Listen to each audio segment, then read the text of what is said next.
मिस्र में सैकड़ों सालों से इसराइलियों की संख्या बढ़ती जा रही थी। यूसुफ और उसके भाइयों के समय में वे मिस्र में बस गए थे, लेकिन समय के साथ मिस्र का राजा बदल गया। एक नए फिरौन ने सत्ता संभाली, जिसे यूसुफ और उसके कामों का कोई ज्ञान नहीं था। उसने देखा कि इसराइलियों की आबादी तेजी से बढ़ रही है और उन्हें एक खतरे के रूप में देखा।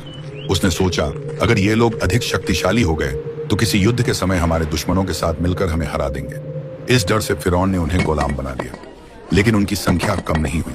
अंत में उसने एक क्रूर आदेश दिया कि हर नवजात इजरायली लड़के को नील नदी में फेंक दिया जाए। ऐसे कठिन समय में एक लेवी परिवार में एक लड़का पैदा हुआ। उसकी मां ने जैसे ही उसे देखा, उसे छिपाने का फैसला किया। 3 महीने तक उन्होंने उसे छिपाए रखा, लेकिन जब और छिपाना संभव नहीं हुआ तो उसकी मां ने एक टोकरी बनाई, उसे गारे और डामर से सील करके जलरोधी बनाया और उसमें अपने बच्चे को रखकर नील नदी के किनारे झाड़ियों में छोड़ दिया। बच्चे की बड़ी बहन मिरियम दूर से देखती रही। उसी समय फिरौन की बेटी नदी में स्नान करने आई। उसने उस टोकरी को देखा और जब उसे खोला तो बच्चा रोने लगा। उसका दिल पिघल गया। यह इब्रानियों का बच्चा है, उसने कहा। मिरियम पास आई और कहा, क्या मैं आपके लिए एक इस्राएली महिला को बुलाऊं जो इसे दूध पिला सके? फिरौन की बेटी ने सहमति दी। मिरियम ने अपनी मां को बुलाया। मूसा की मां ने उसे पाला। जब बच्चा बड़ा हुआ तो उसे फिरौन की बेटी के पास ले जाया गया, जिसने उसका नाम मूसा रखा, जिसका अर्थ है पानी से निकाला गया। मूसा ने फिरौन के महल में परवरिश पाई, लेकिन उसका दिल हमेशा अपने लोगों के लिए धड़कता था। एक दिन उसने देखा कि एक मिस्री एक इब्रानी को पीट रहा है।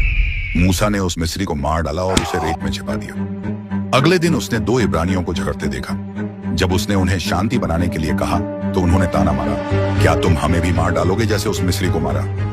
मूसा को डर लगने लगा कि उसकी हरकत का पता चल गया है। फिरौन को जब यह बात पता चली तो वह मूसा को मारने की योजना बनाने लगा। मूसा डरकर मिद्यान देश भाग गया। वहां उसने यित्रो नामक पुजारी की बेटियों को कुएं पर परेशान होते देखा और उनकी मदद की। इसके बदले में यित्रो ने मूसा को अपने घर में जगह दी और बाद में अपनी बेटी सिप्पोरा का विवाह उससे कर दिया। मिद्यान में एक दिन मूसा भेड़ों को चराते हुए होरेब पर्वत पर पहुंचा। वहां उसने एक अद्भुत दृश्य देखा। एक झाड़ी जल रही थी, लेकिन भस्म नहीं हो रही थी। वह देखने के लिए पास गया। तभी परमेश्वर ने उसे पुकारा, मूसा, मूसा। परमेश्वर ने कहा, पास मत आओ, अपने पैरों से जूते उतारो, क्योंकि यह स्थान पवित्र भूमि है। मैंने अपने लोगों का दुख देखा है। मैं चाहता हूं कि तुम मिस्र जाओ और फिरौन से कहो कि मेरे लोगों को आजाद करे। मूसा डर गया। उसने कहा, मैं कौन हूं जो यह काम कर सकूं? लेकिन परमेश्वर ने उसे आश्वासन दिया, मैं तुम्हारे साथ हूं। मूसा और उसका भाई हारून मिस्र लौटे और फिरौन से कहा, परमेश्वर कहता है, मेरे लोगों को जाने दो। लेकिन फिरौन ने उनकी बात नहीं मानी। परमेश्वर ने मिस्र पर 10 विपत्तियां भेजी। पहली, नील नदी का पानी खून में बदल गया। दूसरी, मेंढकों की भरमार हो गई। तीसरी, जूं ने पूरे देश को घेर लिया। चौथी, मक्खियों का प्रकोप हुआ। 5वीं, मिस्र के पशु मर गए। 6वीं, फोड़े फूंसी उठने लगी। 7वीं, ओलों की भारी बारिश हुई। 8वीं, टिड्डियों ने फसलें बर्बाद कर दी। 9वीं, 3 दिनों तक घना अंधकार छाया रहा। जब परमेश्वर ने मिस्र के फिरौन को 10वीं विपत्ति भेजने का फैसला किया तो उन्होंने मूसा से कहा कि इसराइलियों से कहो, एक निर्दोष मेमने का खून लेकर अपने घर के दरवाजे के चौखट पर लगाओ। जब मृत्यु का दूत मिस्र में घूमेगा तो वह इस निशान को देखकर तुम्हारे घरों को छोड़ देगा। इसराइलियों ने परमेश्वर की आज्ञा का पालन किया।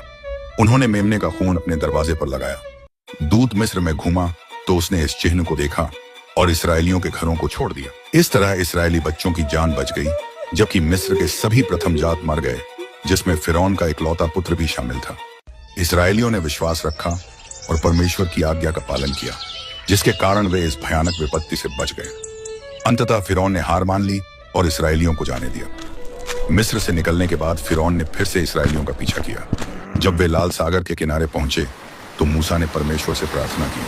परमेश्वर ने सागर को विभाजित कर दिया और इसराइली सूखी भूमि पर चलकर पार हो गए। मिस्र की सेना ने उनका पीछा किया, लेकिन सागर का पानी लौट आया और उनकी सेना डूब गई। जब इजरायली लाल समुद्र पार करके माराह पहुंचे तो उनके पास पीने के लिए पानी नहीं था। वहां जो पानी था वह बहुत कड़वा था, इसीलिए उस जगह का नाम माराह पड़ा, जिसका अर्थ है कड़वा। लोग प्यास से तड़पने लगे और मूसा से शिकायत की।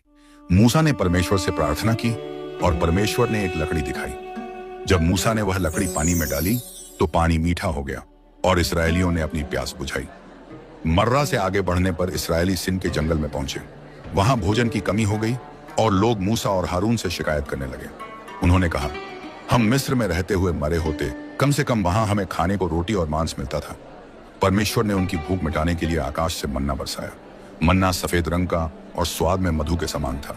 शाम को परमेश्वर ने बटेर भेजी, जिन्हें इसराइलियों ने पकाया और खाया। सिन के जंगल से रेफिदीम तक की यात्रा में फिर से पानी की समस्या खड़ी हो गई। प्यास से बेहाल लोग मूसा से झगड़ने लगे। मूसा ने परमेश्वर से मदद मांगी। परमेश्वर ने मूसा को एक चट्टान पर छड़ी मारने का निर्देश दिया। जैसे ही मूसा ने चट्टान पर छड़ी मारी, उसमें से पानी निकल आया और लोगों की प्यास बुझ गई। लेकिन एक और समय आया जब लोग दोबारा प्यासे हुए। इस बार मूसा क्रोधित हो गया क्योंकि लोग बार बार शिकायत कर रहे थे। परमेश्वर ने मूसा से कहा कि वह चट्टान से केवल बोले, पर मूसा ने गुस्से में चट्टान पर 2 बार लाठी मारी।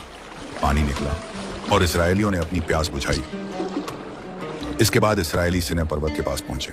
कुछ समय बाद परमेश्वर फिर से पर्वत सीनाई पर आए। मूसा परमेश्वर से मिलने के लिए सीनाई पर्वत पर चढ़ गए। वहां परमेश्वर ने मूसा को 10 आज्ञाएं दी। मूसा पर्वत पर कई दिनों तक रहे और इस दौरान वह इसराइलियों के बीच नहीं लौटे। मूसा के लंबे समय तक न लौटने पर इसराइली अधीर हो गए। वे परमेश्वर की आज्ञाओं से भटक गए और हारून से कहा, हमारे लिए ऐसा कुछ बनाओ जिसकी हम पूजा कर सकें। उनकी जिद पर हारून ने उनका सोना इकट्ठा करके एक बछड़ा बनाया। इसराइलियों ने उस सोने के बछड़े की पूजा शुरू कर दी, जैसे वह उनका परमेश्वर हो। जब मूसा पर्वत से नीचे उतरे और यह देखा तो उनका हृदय दुख और क्रोध से भर गया। उन्होंने पत्थर की तख्तियों को जमीन पर फेंक दिया और वे टूट गईं। उन्होंने तुरंत उस बछड़े को लिया, उसे आग में जलाकर नष्ट कर दिया। मूसा का हृदय टूट चुका था कि जिस परमेश्वर ने उन्हें मिस्र से छुटकारा दिलाया, उसी के विरुद्ध उनके लोग विद्रोह कर चुके हैं। इसके बाद मूसा ने परमेश्वर के सामने गिरकर उनके पापों के लिए क्षमा मांगी। उन्होंने गिड़गिड़ाते हुए कहा, हे परमेश्वर, यदि आप इन्हें क्षमा नहीं करेंगे तो कृपया मेरा नाम भी अपने जीवन के पुस्तक से मिटा दीजिए। परमेश्वर ने मूसा की प्रार्थना सुनी और उन्हें फिर से पर्वत सीनाई पर बुलाया। उन्होंने मूसा से कहा कि वे नई पत्थर की तख्तियां लेकर आईं। फिर अपनी करुणा और प्रेम में परमेश्वर ने उन तख्तियों पर दोबारा 10 आज्ञाएं लिखी और परमेश्वर ने मूसा को निर्देश दिया कि वह एक पवित्र तंबू बनाए जहां उसकी उपस्थिति इसराइलियों के बीच रहे। तंबू को पवित्र रूप से सजाया गया और परमेश्वर की महिमा वहां दिखाई देने लगी। कुछ समय बाद जब इजरायली कनान की सीमा पर पहुंचे तो मूसा ने 12 लोगों को देश की जासूसी के लिए भेजा।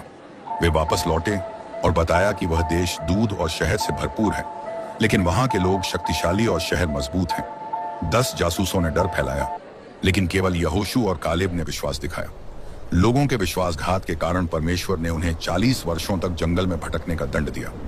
जब वे कनान देश के प्रवेश द्वार पर पहुंचे तो मूसा ने अपने उत्तराधिकारी यहोशू को हिम्मत और विश्वास का संदेश दिया।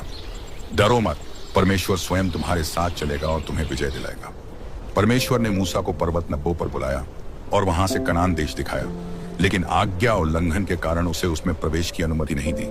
उसने चट्टान से बातें करने के बजाय गुस्से में लाठी मारी थी, जिससे परमेश्वर की महिमा पूरी तरह प्रकट नहीं हुई। 120 वर्ष की आयु में मूसा ने अपनी आत्मा परमेश्वर को सौंप दी और परमेश्वर ने स्वयं उसे मोआब में दफनाया। इसराइलियों ने 30 दिन शोक मनाया और यहोशू ने नेतृत्व संभालकर परमेश्वर की योजना को आगे बढ़ाया।